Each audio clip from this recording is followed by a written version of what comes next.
Good afternoon. We're back with another Marvel Snap video, and today will be a card review of all of the player cards that I have unlocked from rank 12 to 25, which is my current rank. In my previous card review video, I did all the cards unlocked up to rank 12.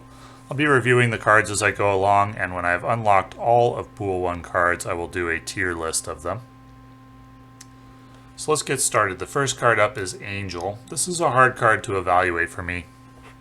1 cost, 2 power. Pretty clear that if you draw this in your opening hand, it's pretty mediocre. So you don't want to play it for that reason. The reason that you would want to play it is if you plan on destroying some of your cards, then you can get Angel out of the deck for free, essentially drawing a card and getting 2 power for free at the expense of 1 card slot and at the expense of sometimes getting a mediocre play of Angel on turn 1. It's not my favorite card. If I were playing a deck that had a couple of ways to destroy my cards, would I run Angel? I don't think I would. I think this is going to be mediocre.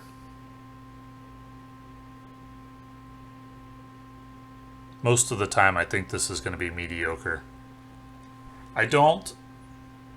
There are multiple card games that I have played that have had this mechanic of getting something small and cheap for free. I've never liked it. I put a lot of value on the card slot availability. Having 2 slots available as opposed to 4, invaluable. Having 2 slots available as opposed to 3, I'd value that at 2 power, give or take. I would sacrifice 2 power in order to have an additional slot available in the late game a lot of the time. If I could just, like for example, if I play Quicksilver early game, sometimes I'm going to want him into the late game, but there's going to be situations where if I could just straight up destroy Quicksilver in the late game, I would do it. And so when it comes to Angel, sometimes having that 2 power is going to be good. Sometimes you'd rather have the card slot than the 2 power. So even at his best, he doesn't always have an effect that you're really going to want. Now, getting the card out of your deck, thinning the deck out, making it more likely you're going to draw the cards you do want, does have value. And you could make the case that when you're playing a deck that's designed to destroy your own cards, card slots don't have the value that they might have in another deck. Card slots at a location don't have the value that they might have in another deck. So this is deck dependent a little bit, but I'm not going to play a card very much that's sometimes mediocre, sometimes useless, worse than useless, you wish it wasn't on the table, and sometimes good. That's too inconsistent for me. Too much variance in the card. So I'm not a fan of it, but I will certainly reassess if there are cards that come out that buff your cards when one of your cards is destroyed, for example. If additional synergies become available where you destroy your cards and something good happens for you. If more cards come out like that for the destroy your own card synergy, well then I'll reassess Angel. But at the moment, I'm not a fan of this card. Next up will be Iron Fist. On reveal, move the next card you play 1 location to the left after it reveals. There's not a lot of synergy available at the moment, at least not in my collection, for buffing cards that move. There's a location or 2 that can happen. Kunlun buffs your cards when they move there. And then there are locations where it's very difficult or near impossible to move cards to.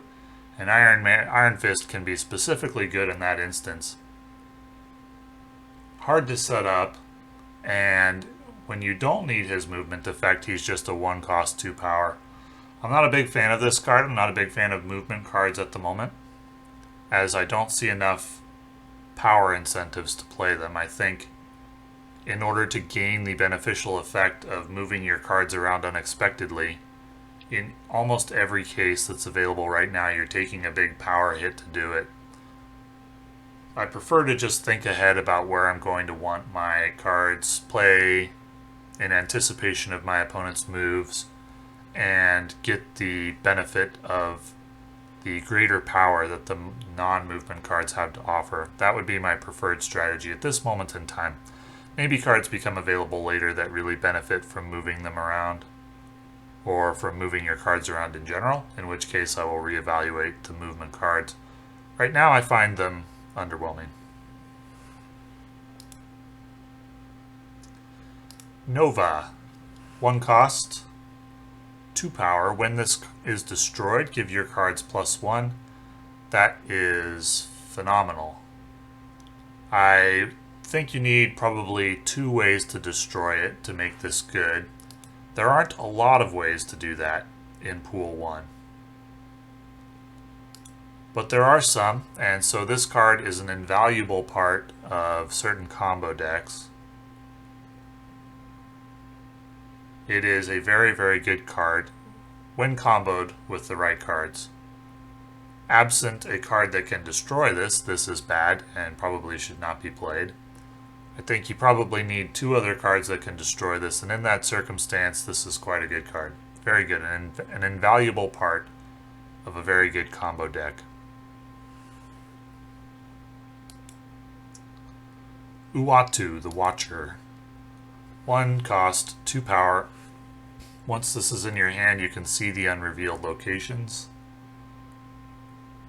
Well, sometimes the locations matter a lot. And if that's the case, then Uatu will be good. If the locations don't matter too much, then Uatu will be bad. And you can't control the player. You, the player, can't control whether the locations are going to matter or not. Which means this card's going to have some variance in it. And in the ideal situation where you get to see the unrevealed locations and then play optimally, I don't think it just outright wins you the game. It'll be helpful. So this is kind of a meh card for me. It's decent when it's good. It's mediocre when it's bad. Not a big fan of cards like that. I'd need more upside to play this card. I probably will leave this in the collection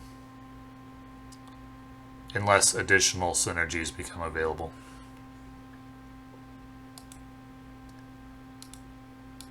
Yondu.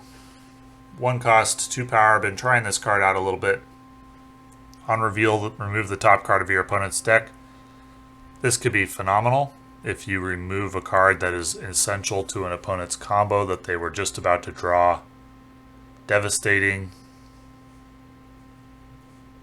A lot of the time you won't do that. You'll just reveal something.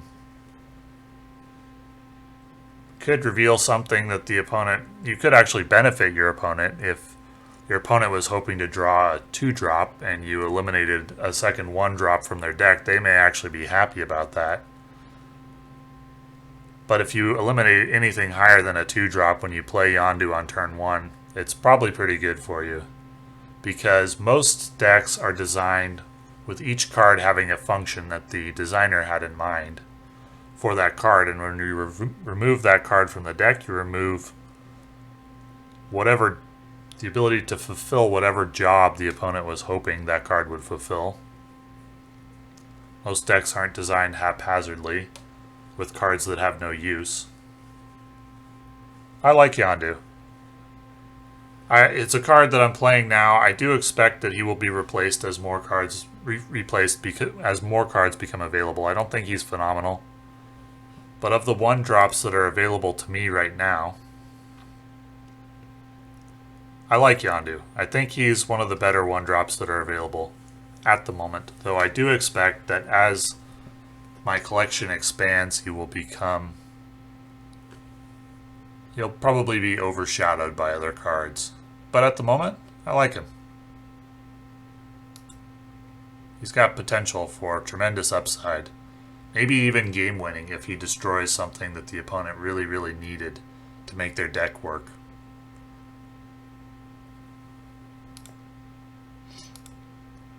Blade. 1 cost, 3 power. On reveal, discard a card from your hand. If you are not playing a deck that benefits from discarding a card from your hand, I do not like this card at all. And right now in my collection there are not any synergies that I'm aware of except for Apocalypse that benefit from this effect, and it's a random card that you discard, so you can't even control whether you're discarding Apocalypse or not. I don't like this card at the moment and won't play it. An additional 1 power over the other 1 drops is not worth discarding a card from my hand, unless there are specific reasons why I'm actually looking to discard a card from my hand. So it could be that Blade becomes much better as more cards unlock, but right now, don't like it and can't see myself playing it. Forge. Give the next card you play plus 2 power. Well, so that's a 3 power for 2 cost card. Could be better with more on reveals. On reveal buffs. Camartage. Without a specific reason to play this card, I don't think that the card is very good. Specific reasons could be something like Multiple Man. If he was 5 power and then he moves, he'd add another 5 power copy. There's certain locations that forge the cloning vats. If you play a card that's been buffed and you'll get a copy of it, that could be quite good. Something like Mr. Sinister, which I don't have, but he makes a copy of himself. Forge could be good with him. But without a specific reason to play him, I don't think he's very good. And even with a specific reason to play him, combo cards are unreliable if you don't have multiple cards that work with him. So I think you would need 2 other cards in your deck that specifically benefit from Forge in order to make him playable. If it was just Forge and Mr. Sinister, I probably wouldn't play him. If it was just Forge and Multiple Man, I probably wouldn't play him. There could be specific featured locations that he benefits from where I could see him getting played. But I don't really like combo cards that are only good with 1 other card in your deck and mediocre the rest of the time. I'd rather play just another strong 2-drop that's good all the time. Like Medusa is good almost all the time, unless there's a specific mid location that you don't want to play to. So I'd prefer her over Forge. Now, how about Forge versus Star-Lord? Star-Lord's buff is very inconsistent. You could make a case for Forge over Star-Lord. Forge over Colossus. Colossus is very good with certain locations, not that good otherwise.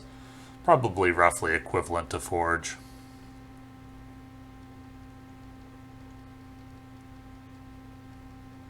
Yeah, probably roughly equivalent.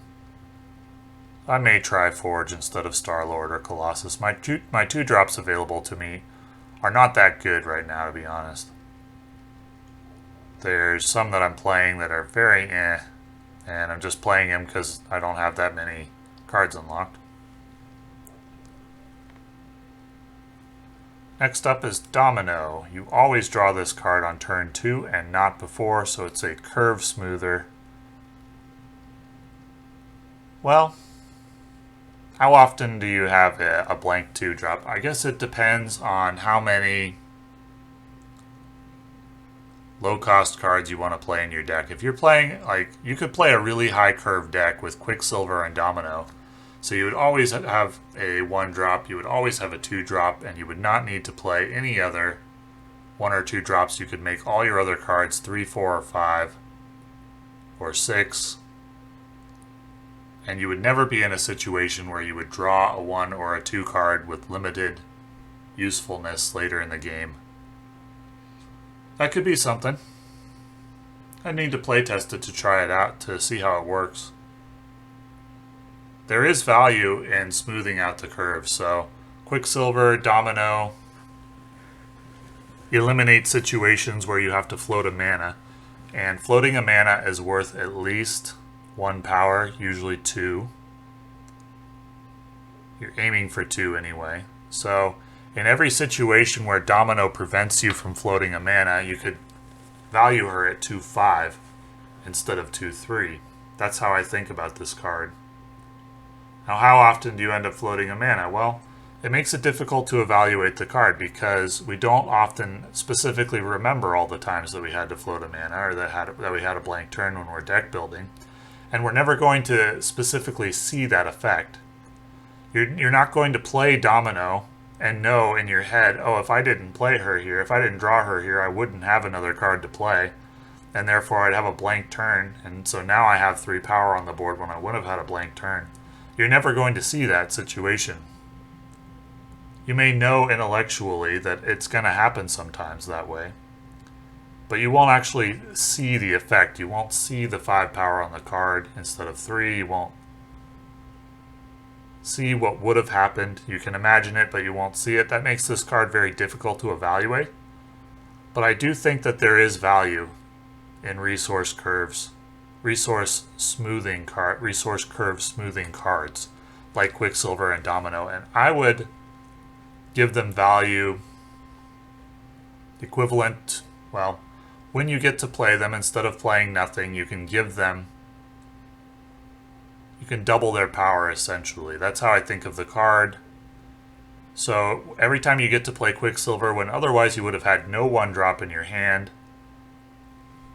that's good for 2 power on the board that you wouldn't have had otherwise. Domino, if you get to play her instead of playing nothing, then that's 3 power that you wouldn't have had otherwise. And then there's also value in never drawing a card that you don't want in the late game. If you're playing, for example, at this stage in the game, Quicksilver and Nightcrawler, and you opt to play Quicksilver and forego Nightcrawler, and then you just play another high-cost card instead, that has value because when you draw Nightcrawler late in the game, often you don't want to have drawn Nightcrawler, and you'd rather have drawn a 3, a 4, a 5, or even a 2-drop, and that has value. So how do you evaluate this card? It's difficult, but I do think,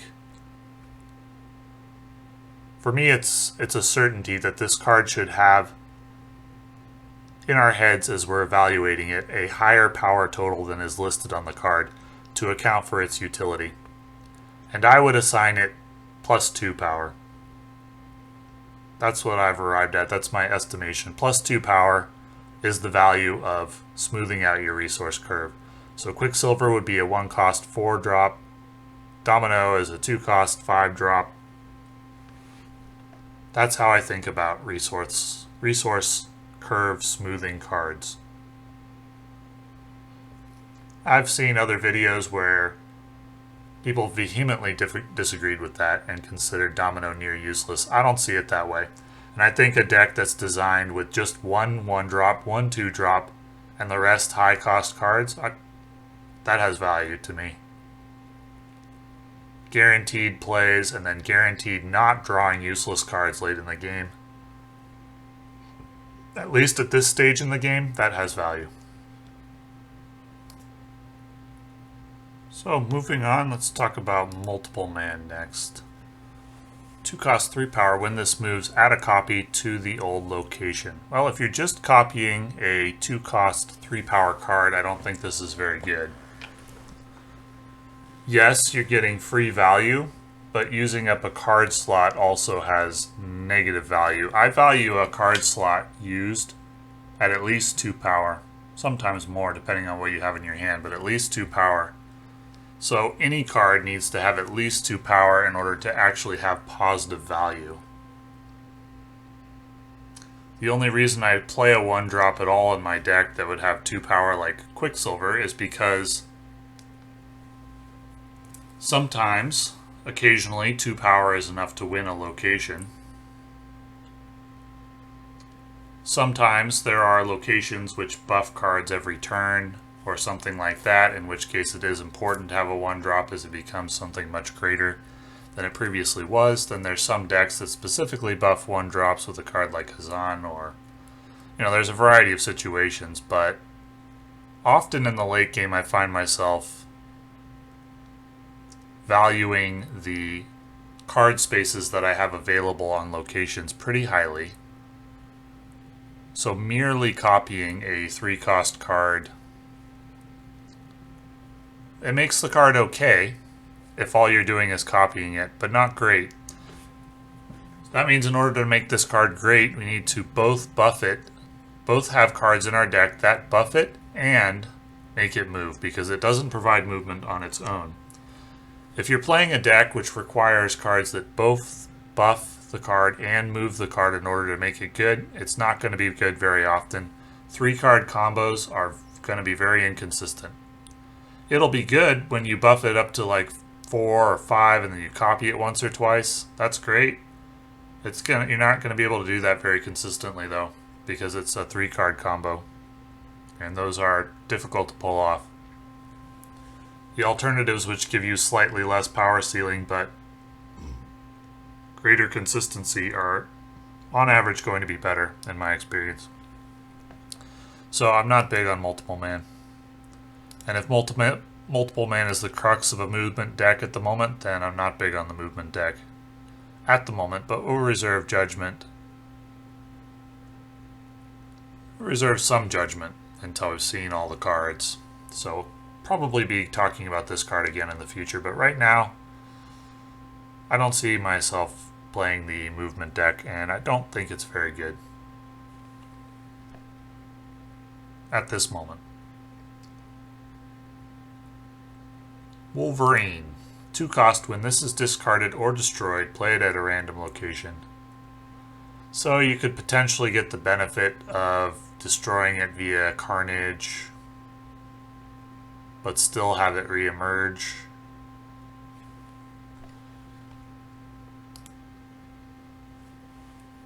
It gives you a card to destroy if you really need it for a combo. I don't think there's too many cards that really have to have cards available to discard or destroy. This card is mediocre for me. Even in a card that really wants to destroy or discard cards, I don't think this is that good. I just don't see this as very good. The cards that are available right now that really benefit from discard or destroy mechanics: Angel, Wolverine, wouldn't play him. Nova, phenomenal card. But in the Nova combo deck, I wouldn't play Wolverine or Angel. I don't think they're good enough. They're similar cards in some ways. Angel's better than Wolverine because it comes out of the deck. If Wolverine came out of the deck, might be better. Even if Wolverine came out of the deck when you destroyed a card the way that Angel does, I still don't think I'd play him. I don't think that's a good card, Wolverine. Not good at all. I love Wolverine the character. I would like to see this card be better than it is, but I just don't see this as being very playable. Ironheart. On reveal, give 3 other friendly cards +2 power. So at first glance, it appears to be a 3-cost for 6 power card, which would be phenomenal. Could be double that with Kamartaj or Odin. However, one very important thing to note is that the 3 cards that get buffed are random. And therefore, sometimes, I would say not very often are the buffs going to go exactly where you want them to, unless you have only 3 cards on the board, in which case you're in the end game and maybe not very often wanting to play a 3-cost card. You may be wanting to play a 4 or a 5 or a 6-cost card. And so you have to float 2 mana to play this in the optimal way. Or you may have more than 3 cards on the table, and there are 3 places you'd like the buffs to go, and one that you don't really want it to go. And if one of the buffs goes there, then this may as well be a 4-cost for 3 power, or a 4 power for 3-cost card. which is not that good. So the times when this is actually going to be a full 6 power for 3 cost card, where the buffs go exactly where you want them to, then it's a phenomenal card. That's not going to be all the time though.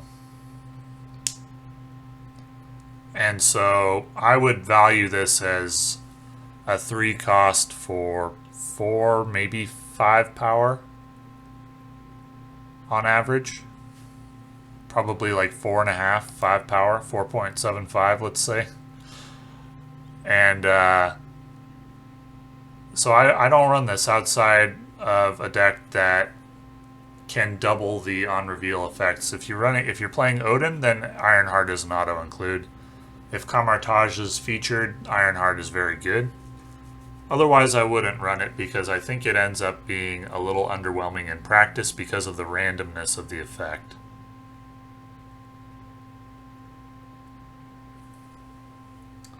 Wolfsbane is, well, Wolfsbane was something I talked about in the previous video. Reminds me a little bit of Ironheart, except plus 2 power for each other card you have here. But it reminds me, Ironheart reminds me of Wolfsbane in that it doesn't actually end up being as good as you think it will be at first glance. So in Ironheart, that's the case, in my opinion, because of the randomness of the buffs. And so when you can set it up ideally, it's the best 3-drop. Well, no, it's not the best 3-drop, but it's in the conversation.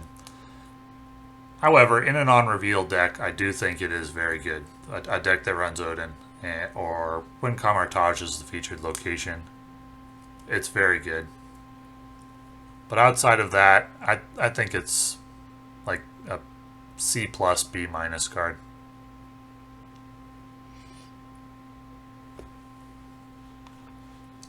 Of the 3 drops, Mr. Fantastic is my favorite at the moment.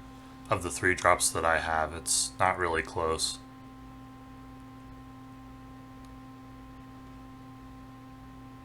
Captain America.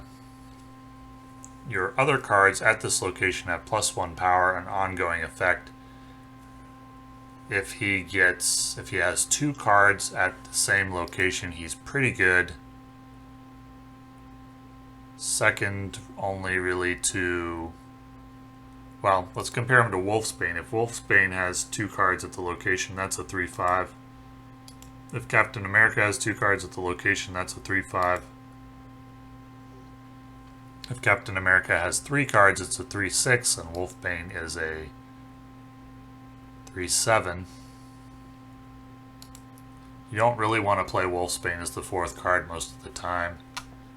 Captain America has the benefit that you can play him early, and then you don't have to, so he doesn't have to be the 4th slot to get the full benefit, though he does have to have 4 characters at the location in order to get the full benefit. I don't think you can rely on having 3 other cards at the location.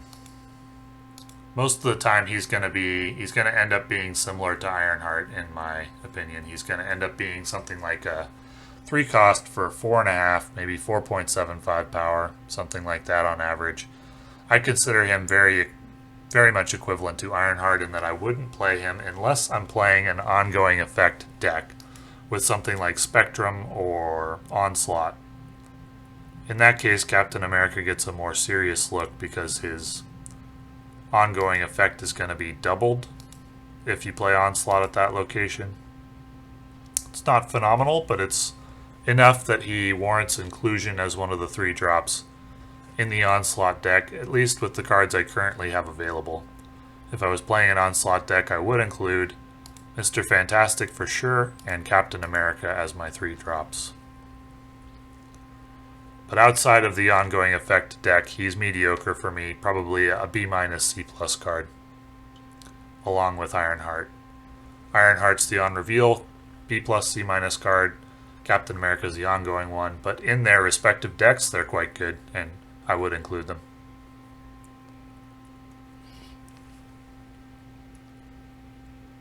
Doctor Strange. 3 cost for 3 power. On reveal, move your highest power cards to this location. I've not been high on any of the movement cards I've seen so far, and this is no exception. I think as I said earlier, the value of the movement card has a cost, and that cost is underwhelming power on the movement cards. Doctor Strange is no exception. 3 power for 3 cost is pretty bad. It's worse than like a basic card like Cyclops.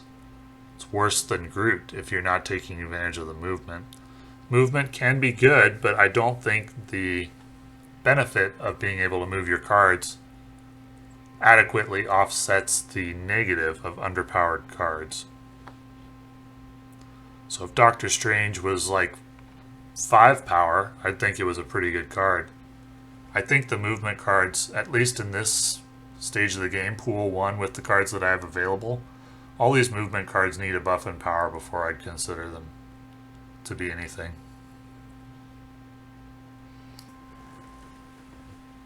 Next up we have Groot. 3 cost on reveal if your opponent played a card here this turn, +3. Well, if you hit the buff, it's great. If you don't hit the buff, it's worse than average. Too swingy for me. It is too difficult in practice to predict where your opponent's going to play cards. This, therefore, is a high RNG card with a low degree of control over that RNG. I don't like it. I play Star-Lord, but only because of the lack of availability of other good 2 drops. The 3 drops that I have I consider stronger. And with Hulkbuster and Mr. Fantastic, the ones I'm currently running in my deck, Mr. Fantastic I like a lot, Hulkbuster I like a little. Either of them I like more than Groot. Star-Lord will be one of the first cards I drop once I get better 2 drops. He's not being played because I like the concept of buffs that happen if you correctly predict where your opponent's going to play a card. He's there because my other 2 drops are lackluster. So I don't like Groot. I don't think he's good. I don't really like the gain a buff if you predict where your opponent's going to play a card. Especially early in the game, it's too hit and miss. Too swingy. Too much. It's not RNG because it's not a random number generator, but it is a bit random at times where your opponent's going to play early in the game. It can be easy to predict, it can be hard to predict, and I prefer more consistency. So I don't care for Groot too much. Don't really care for Star-Lord too much either, even though I play him. But in Star-Lord's case, he at least gives you more than double his cost in the end. When you hit your buff, you get 5 for 2. If Groot gave you +4 when you hit the buff, I'd probably like him a little more. I think he'd still be outclassed by other 3 drops, but he'd be playable if he gave you +4. At +3, he's weak. Hulkbuster. I'm liking this card a lot. And the reason that I like this card a lot, merge this card with a random friendly card at this location. As I've mentioned before, I almost never want a 1 cost 2 power card in the end game at my location. It uses up a location slot for no benefit because I essentially value a location slot being used at 2 power. So Quicksilver is a do nothing card in the late game for me often. Not always. Sometimes it's really important to have a 1 drop, which is why I run him. Nightcrawler has utility as well, which is why I run him. But Hulkbuster allows you to run a card like Quicksilver without the detriment of Quicksilver using up one of your slots at a location for only 2 power, because Hulkbuster can eat him. And then you get the 2 power for the 1 mana, but without the cost of using up a card slot. Hulkbuster frees up the card slot. I value that at 2 power. I consider Hulkbuster in my mind to be a 3 cost 6 power card because I value his utility of freeing up a card slot at 2 power. And there are situations where it's even better than that. Because when Hulkbuster is played, it's like the other card enters into the Hulkbuster armor. So for example, if Star-Lord is 5 power because you've hit his buff and you play Hulkbuster, what you get with in the end is a 2-cost 9-power Star-Lord. And if you have played Hulkbuster on a location like the cloning vats, then you get a copy of that into your hand. And that's really good. So there are some situations where Hulkbuster is even better than a 3/6. I value him at a 3/6, which is occasionally, rarely, only going to be a 3/4. Because you don't have a card that you really can combine with. That's rare though. Most of the time he's at least a 3/6 in my mind, because of the value of freeing up a card slot at a location. And that is one of the best 3-drops currently available, in my mind. There will be other players that will disagree, that don't value freeing up a card slot at all. I think that's crazy, but I understand it. So, in my mind, this is a 3/6, and a 3/6 of the 3-drops available, that's phenomenal. I value that more than Ironheart, more than Captain America. Value it the same as Mr. Fantastic. Not more than Ironheart or Captain America in an on-reveal deck. Or in an ongoing deck. Certainly not. But in a deck that's not using Odin or Onslaught or anything like that, yeah, I think Hulkbuster is better, and I think he is the second best or tied for first best of my 3-drops. Deathlock. 3-cost, 5-power, on reveal, destroy your other cards at the location. So he's going to trigger the Nova. If I had one other card that would trigger the Nova, I might consider making a Nova combo deck. The caveat being he's a little underpowered. I'd prefer him to be at 3/6, as Mr. Fantastic is, or as I value Hulkbuster at. He destroys all the cards at the location, so you have to be a little bit careful about how you play him. He can free up some slots from lackluster cards like Raptors or Rocks or something like that, if you have those on the board. He's going to be an important card for combo decks, I think. I wouldn't play him otherwise. Destroying your cards to free up card slots, it can be acceptable. It's not going to be acceptable very often. I value Hulkbuster's ability to merge with a card to free up a card slot very highly. Deathlock I wouldn't play just for that, just for the destroying cards, unless I had some way to benefit from that. Does he make Wolverine and Angel better? As I've said before, I still wouldn't play those cards, even in the deck that's designed to destroy cards. For me right now, he combos very well with Nova. That's about it. And that's not enough without additional pieces for me to play that deck, but definitely I'll keep him in mind and reevaluate him as more cards become available, potentially in future pools. So we'll see on that card. We'll see on Deathlock. Enchantress. Remove the abilities from all ongoing cards at this location. So she's 4 cost. We'd like to get 8 power for her. So in what situations can she remove 4 power from the opponent's board? Captain America might remove 2 or 3.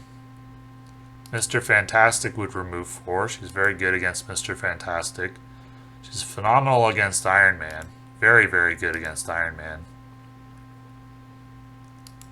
Onslaught, phenomenal against him, but the problem is that Onslaught is always going to be played on turn 6, unless you have a -1 or +1 energy, -1 cost or a +1 energy location, which means that you're going to have your opponent in a situation where they are revealing their card first, and you're going to have to correctly predict which location Onslaught is going to.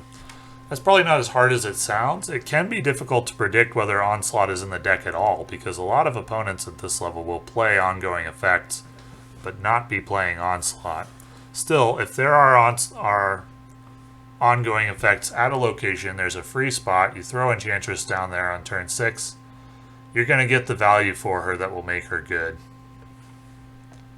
may even just flat out win a location that way. Although Onslaught still provides 7 power, so even in that situation, Enchantress may not just flat out win you the location.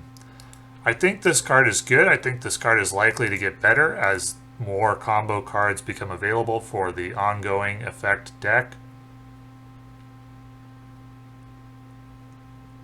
I think this card is good. I'd rate it as an A.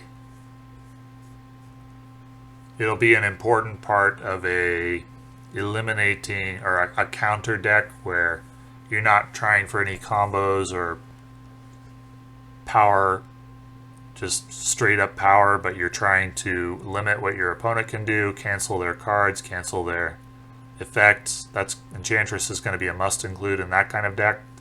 Is that kind of deck good? I think it can be. I think it can be, and so this Enchantress is going to be a central card in that deck.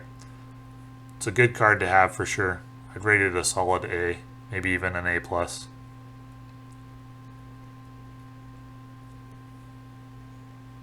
Namor. That card is not good.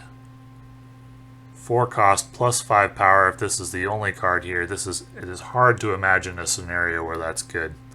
You almost never want to have a card solo at a location unless you've got a location where it's really hard to get cards there and you played Namor and you somehow moved him there. But that's such a niche situation where he's good that I can think of no other grade to give him than a D or an F. I wouldn't put this card in a deck. It seems at first glance like, oh, that might be good. 4 cost for 10 power. But the downside of needing to be the only card at a location makes this a card I'm almost never sad to see my opponent play. And a card that I would be strongly tempted to snap the second I see it if I haven't already. Because I don't think that card is good at all. It telegraphs information to your opponent, and the situation where it's good is an undesirable one. Unless it's a really tough to get to location and you have the ability to move him around. But that's so niche. I don't think that card is good. White Queen. 4 cost, 6 power. On reveal, draw a copy of the highest cost card in your opponent's hand. That's a very interesting card. So it negates the benefit of whatever OP card your opponent might be wanting to play. You can set up some very strong combos yourself. If you grab a 5 cost card, like for example, if you grab your opponent's Iron Man, then you could play your Iron Man and their Iron Man. The card is undercosted. White Queen is undercosted. I'd like it to be.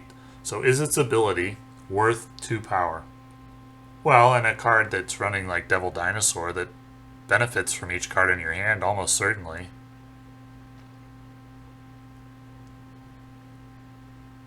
Is it worth 2 power in a vacuum? If it enables you to not float mana, then yeah. If it gives you something to play when you didn't previously have something for turn 5 or 6, then yeah. If you've got a deck that curves with a 5 and a 6 drop and you grab an additional one with White Queen, that's not very helpful. So it really depends on how your deck is designed. Are you running a deck with a 5 and a 6 drop that are designed to be played on 5 and 6? White Queen, probably not that great. If you're running a lower curve deck, lower cost deck, White Queen could provide you something to play on 5 or 6. Or if you're running just one 5 drop, one 6 drop, and you want to give yourself the option of gaining another one sometimes when it may be needed, White Queen could be good. So I think she's got a use for sure. It's not just a straight up amazing card that I'd throw in every deck. It's definitely got a use though, where it can provide more value than its power would seem to indicate. So I like that card a little bit. Give it a solid B plus, A minus, something like that.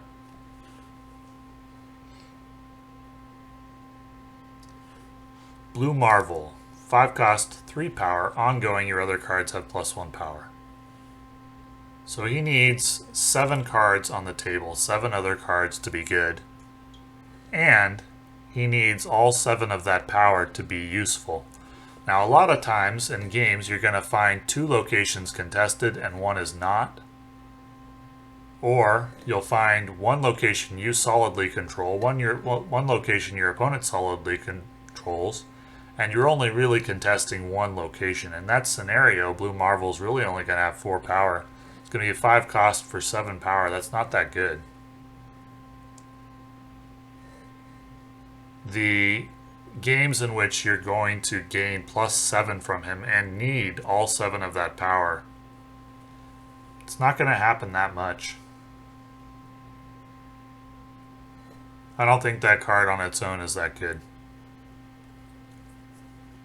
We'll talk about him a little bit more combined with Onslaught, but I don't think the card on its own is that good because I think in order to get 7 power and have all 7 of that power be useful isn't that easy to do. It means the other 2 locations, other than the one where he is, need to be hotly contested. You need to have all 7 of your cards that you're buffing on hotly contested locations where the buff is needed. That doesn't happen that often. You might have 6 or 5 or definitely 4 pretty often, but so he gets above 5 power consistently. He doesn't get up to 10 very often though, and so I don't think Blue Marvel is that good on his own. Not with the current state. Maybe there will be additional cards coming that will buff the ongoing synergy, but right now he's underwhelming for me. Devil Dinosaur. 5 cost, 3 power, +2 power for each card in your hand. I understand he used to be much stronger than he is now. What does he need to be good? He needs 4 cards in your hand. With 4 cards in your hand, he's phenomenal. So, to consistently have 4 cards in your hand at the end of the game, you need to be playing cards that add cards to your hand or draw cards. Something like Sentinel, something like Cable, which I don't have, Mantis, which I don't have. Things like those. So you need to design a deck around Devil Dinosaur. It will be a combo deck. If you do that, it's good.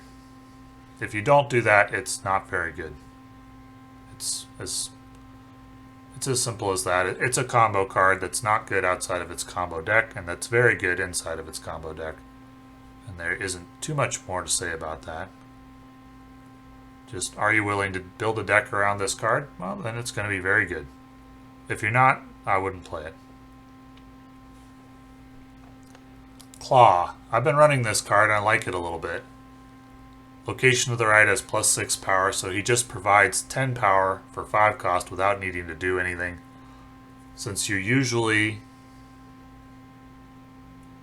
contesting 2 out of the 3 locations, you usually have a good spot to play him where you can make use of all of his power. There's some nifty things you can do with him with Bar Sinister or other locations where it's hard to get power at them. I like this card a lot. I think it is sometimes better than Iron Man. I'd consider it better than White Tiger. Definitely a card that would be played in an ongoing effect buff deck. That's a slam dunk. Sometimes it's better than Iron Man, sometimes it isn't. It's a very strong card at this particular stage of collecting cards. I like it a lot. I like it more than I like any of my other 5 drops, except for Iron Man, and sometimes better than Iron Man. Gamora. 5 cost, 7 power. On reveal, if your opponent played a card here this turn, +5 power. So she can get to 12 power if you hit the on reveal effect. That could be very good or very Nah, it's not terrible at 7 power if you don't hit the on reveal. It's okay. I mean, no, it's not really okay. It's a little bit less than okay. It's not a complete dud, but you really want to hit the on reveal effect. You'd have a better chance of doing that on turn 6 than on turn 5. You could probably pretty reliably hit the on reveal effect on turn 6. Yeah, I like that card a little bit, in theory. The game tends to get more predictable in terms of where cards are going to go late in the game than it was early in the game. And for that reason, like, if you waited until 5 or 6 and you threw Gamora down on Bar Sinister, then you just quad copied 12 power. Well, you got 4 copies of 12 power. Even if you miss it, it's not terrible. 28 power from that on Bar Sinister. I like this card a little bit, and I think it might be worth experimenting with. In a vacuum, it's probably behind Iron Man or Claw, but I like the card a little bit. Simply because, more than I like the other Guardians of the Galaxy, simply because I think it gets more predictable where the opponent's going to put his cards the later you get in the game. And so I think Gamora is worth experimenting with, and I'll probably experiment with it. Probably swap out Claw and see how I do.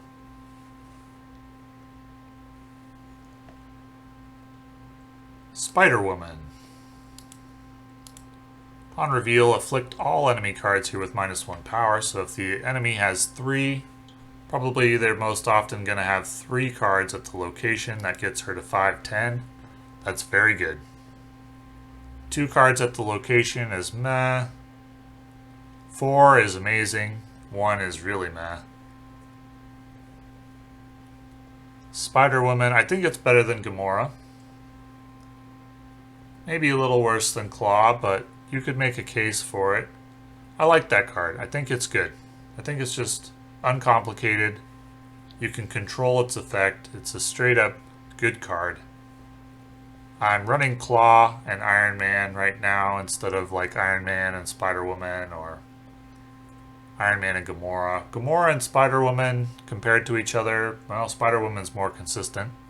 Gamora has a higher upside. I'd rank Spider-Woman as slightly better than Gamora. Perhaps equivalent to Claw, maybe slightly worse. So I like this card. I think it's good.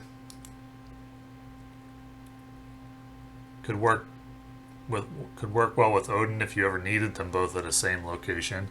That would probably be a win more condition. Like, yeah, it's amazing, but you were already winning, and so why did you need that type of situation? But I like that card, and I think of the 5 drops I have available in a vacuum, pretty strong.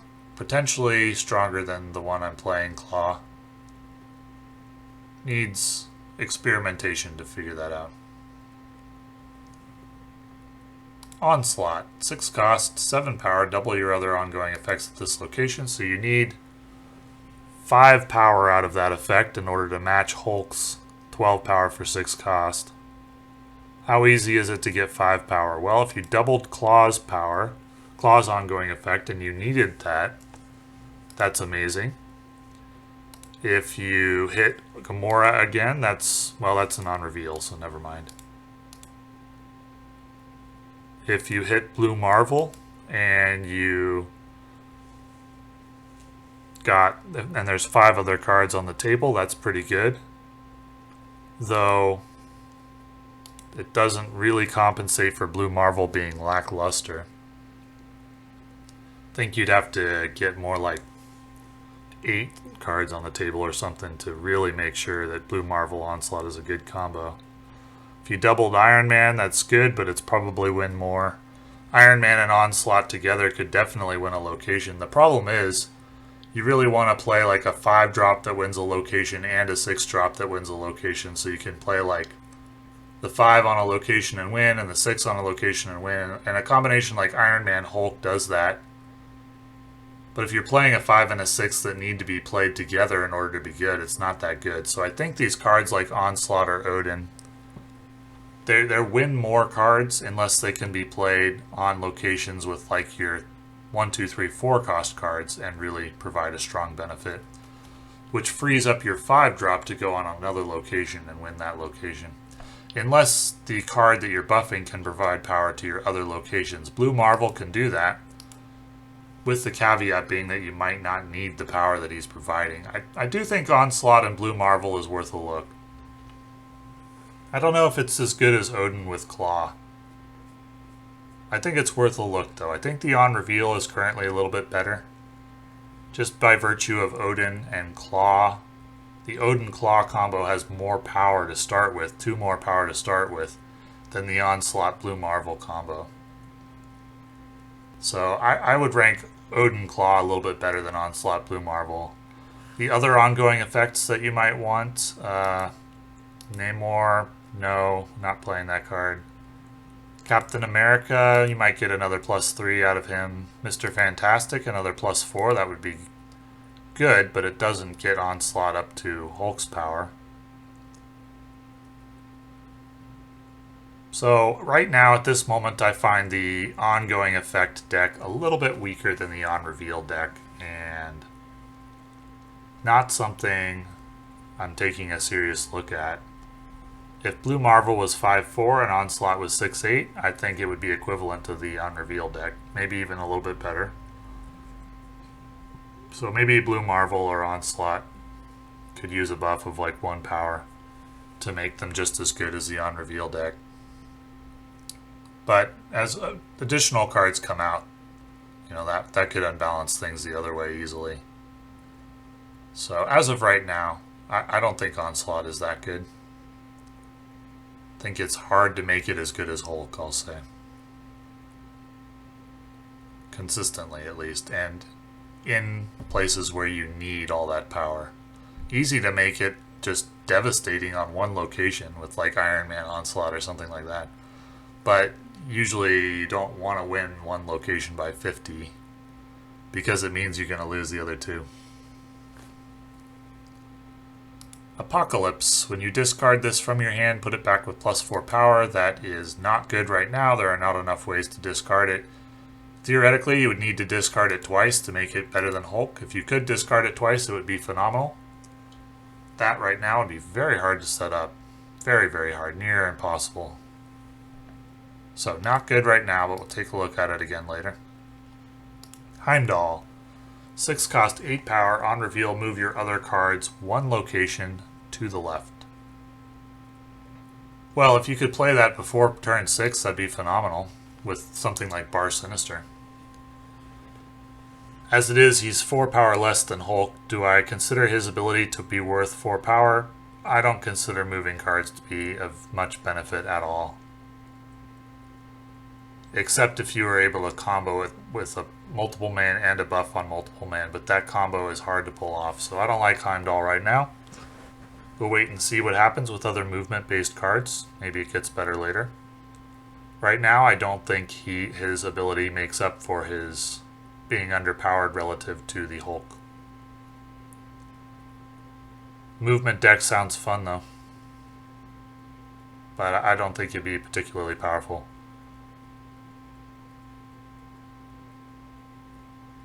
So that is all the new cards I have unlocked up to rank 25. I will do another review probably around 30 or 40. We'll see. Possibly sooner if I unlock a lot more cards. We'll see. But in any case, thank you for watching.